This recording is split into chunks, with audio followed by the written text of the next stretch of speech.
Now I'm extremely honored to introduce our keynote speaker, a leader who personifies that Grady spirit, that intangible mix of leadership, drive, and personality, and who does so in ways that offer inspiration for us all. Our convocation speaker today went from the halls of Grady College to the world of big tech. Jonathan Wegman, an ABJ holder and an MI certificate holder in 2004, is the head of the Customer Experience and Strategy Unit at Twitter, a company you might be vaguely familiar with.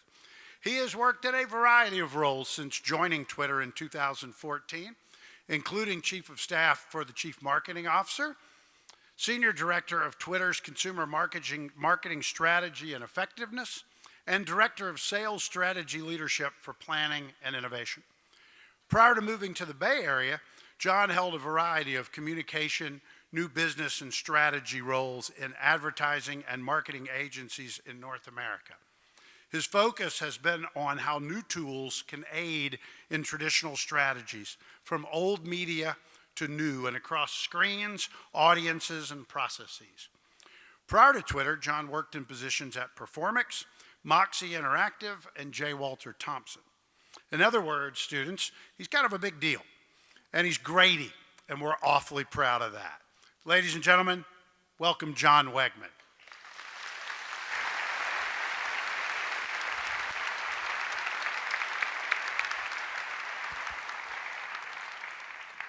Thank you, Dean, for the warm introduction. It is an honor to be here today. I'm happy to be back in Athens. I'm happy to be here for your graduation, and I'm happy to be in the air conditioning. When I was sitting in your shoes, not that long ago, really, I was thinking about a few things. I was excited. I was excited to go celebrate. I was nervous. I was proud. But I was worried. I wasn't worried as much for what was next. I had my degree from Grady. I had my new media certificate. I figured I would go out and get a job, that I would have some success. But what I was most worried about was all of the innovation, all of the companies that were happening and that were founded without me. While I was in school, while I was studying, reading about innovation, seeing startups, looking at the environment that was changing rapidly, and I wasn't a part of it. To be honest, I was worried when I was sitting here that I had missed the boat. I didn't drop out my senior year to create Facebook. I did not create a computer in my garage. I did not have any friends that were venture capitalists. I did not create multiple startups for my Series A or Series B funding. In fact, when I was sitting here, I didn't know what those words meant. I was worried that innovation had passed me by, that I had missed the wave. And I realize now that I was thinking about innovation as a thing, as an invention. And I realize now that innovation is a process. Innovation is something that happens over time. And being in Silicon Valley, where we sort of live and breathe innovation, it's apparent to me more and more that innovation is a mindset. So as you sit here in Athens today, and as you graduate and move across the state, across the country, and across the globe, in every industry, healthcare, automotive, tech, telco, retail, finance, know that innovation is there if you bring it. So living in Silicon Valley and having the opportunity to work and lead at a place like Twitter has taught me three things about innovation that I want to share today. The number one thing, and I think that y'all will like this, break the rules. Family, parents and grandparents, teachers, faculty and staff, I don't mean all the rules. There's a lot of rules that you should follow. You should follow your local traffic laws. You should pay your bills. You should definitely pay your credit cards down. But I'm talking about the rules that you'll face in your first job. When you enter into the corporate world and someone will say to you, That's not how we do it here. We've never tried that before. This tool, this program can't do that. That won't work. Those are the rules that I'm talking about breaking. And I was working with a colleague not that long ago on a project. We were in the middle of breaking the rules. And I was a little worried, and he said, look, rules are just decisions that previous people in our jobs made. But we're here now. And it occurred to me that those rules could be rewritten, and that you should understand why there are rules. You should understand the logic behind them. What are they there to govern? But know that the circumstances, the technology, and the reasons why those rules were put in place can change, and that rules can be rewritten. And as Grady grads, I know that you can write. The second thing that I want to talk about is failure. And failure is pretty closely linked, especially in Silicon Valley, with innovation. A lot of business books, there's a lot of articles, there's a lot of education around innovation as failure. Fail to win, fail fast. Failure certainly is a part of innovation, but I don't totally subscribe to that. I don't sit down with my team on our stand-ups and say, okay, how are we going to fail? Or I don't have any goals around failure. In fact, I don't want my team to fail.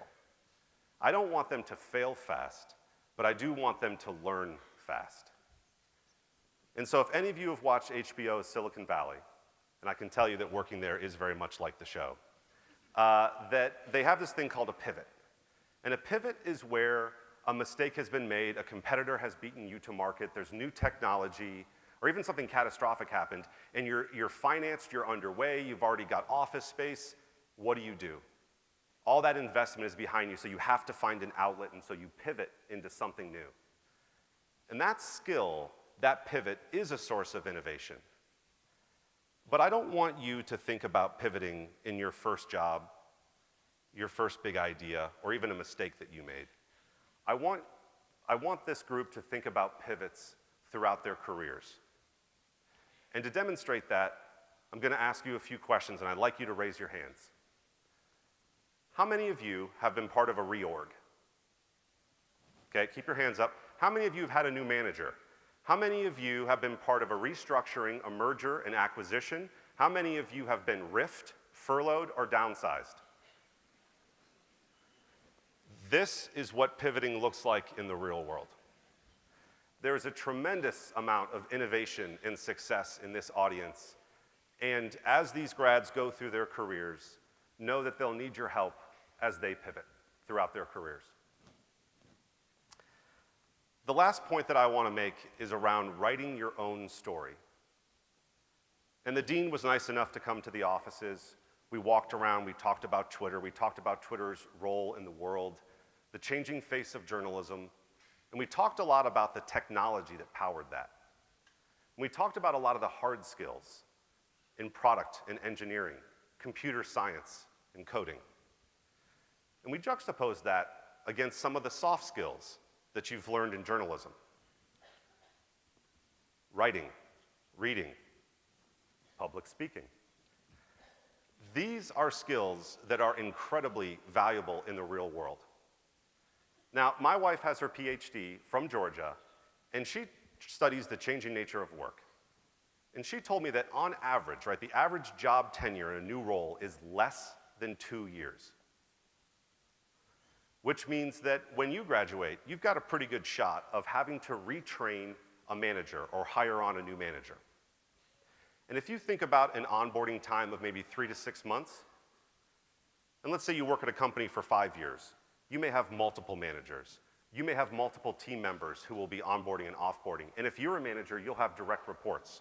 If you add up all that time over 5 years, they'll be spending up to 50% of their jobs just explaining what they do.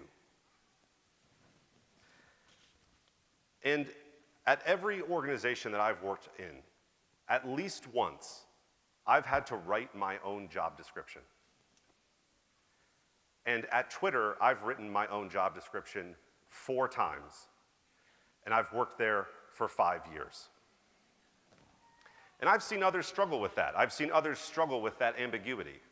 And know that the skills that you learned here in journalism, communication, understanding, looking at headlines, what to focus on, how to tell a story, changes in technology and media to make your point, to understand where someone else is coming from, to negotiate, to discuss, to create.